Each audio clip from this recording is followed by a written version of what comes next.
சற்று முன் கிடைக்கப்பெற்ற மிக மிக முக்கியமான செய்தி ஒன்று வெளியாகி உள்ளது. தமிழக ஆளுநராக இருக்கக்கூடிய RN ரவி அவர்கள் அவசர பயணமாக டெல்லி பயணம் மேற்கொண்டுள்ளார். அவரது பதவி பறிக்கப்பட்டுள்ளதாக தகவல்கள் கிடைக்கப்பெற்றுள்ளது. ஏற்கனவே அவரது பதவி காலம் முடிந்த நிலையில் கூடுதலாக 4 மாதங்களுக்கு மேலாக பணியாற்றிவிட்டார். தற்பொழுது தமிழக அரசு தொடர்ந்த வழக்கின் காரணமாக உச்சநீதிமன்றத்தில் நிலுவையில் இருந்த 10 மசோதாக்கள் ஏற்புடையது என்று நீதிமன்றம் தெரிவித்த நிலையில் இது ஆளுநர் கையில் இருந்த துணைவேந்தர் பதவி கையை விட்டு பறிக்கப்பட்டது. முதல்வர் ஸ்டாலின் அவர்களிடமும் அந்த பதவி ஒப்படைக்கப்பட்டது. இந்த நிலையில்தான் உடனடியாக ஆளுநர் பதவியை மாற்ற வேண்டும் என்பதற்காக அவசர பயணம் டெல்லி பயணத்தை மேற்கொண்டிருக்கிறார் ஆளுநர் RN ரவி அவர்கள். இவரது பதவியில் யார் வருவார் என்ற மிகப்பெரிய ஒரு கேள்விற்கு திமுகவிற்கு மிகப்பெரிய ஒரு மரண அடியை கொடுக்கக்கூடிய வகையில் ஆளுநர் RN ரவி அவர்கள் நேரடியாக திமுகவை விமர்சனம் செய்யக்கூடியவர். ஆனால் இவர்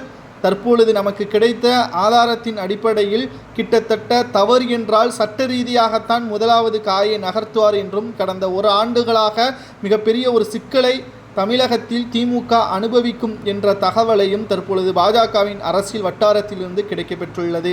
அதாவது 24வது இந்திய தலைமை இராணுவ அதிகாரியாக செயல்பட்ட VK சிங் அவர்கள்தான் தமிழகத்தில் மீண்டும் புதிய ஆளுநராக நியமிக்கப்பட திட்டமிட்டிருக்கிறது பாஜக. மேலும் இதற்கான அனைத்து ஏற்பாடுகளும் செய்யப்பட்டுள்ளது. யார் இந்த VK சிங் என்பதை நாம் பார்க்கும் பொழுது சொந்த ஊர் மகாராஷ்டிரா மாநிலம் புனே, இந்திய இராணுவத்தின் 24வது தளபதியாக செயல்பட்டுள்ளார். 2012 ஓய்வு பெற்றதை அடுத்து 2014ஆம் ஆண்டு பாஜகவில் இணைந்துள்ளார். பாஜகவில் இணைந்த அடுத்த ஆண்டு மக்களவைத் தேர்தலில் ஊபியில் உள்ள காஜியாபாத்தில் போட்டியிட்டு வென்றுள்ளார். இதையடுத்து 2019ஆம் ஆண்டு தேர்தலில் வெற்றி பெற்று 2வது முறை MPயாகவும் பொறுப்பேற்றார். 2024இல் தேர்தலில் போட்டியிடாத காரணத்தினால் இவருக்கு தமிழகத்தில் மிக முக்கியமான இடங்கள் இணைப்பட்ட இடங்கள் என்ற காரணத்தினால் தமிழகத்தில் இவருக்கு ஆளுநர் பதவி கொடுப்பதற்கான அனைத்து ஏற்பாடுகளையும் பிரதமர் மோடி அவர்கள் செய்திருப்பதாகவும் இன்னும் ஓரிரு வாரத்தில் தமிழகத்தில் புதிய ஆளுநராக VK சிங் அவர்கள் தான் நியமிக்கப்படுவார். இவர் ஆளுநர் RN ரவி அவர்களைப் போல நேரடியாக விமர்சனம் செய்ய மாட்டார், சர்ச்சைகளும் சிக்க மாட்டார். மேலும் இவரது அனைத்து நகர்வுகளும் சட்ட ரீதியாகத்தான் இருக்கும்.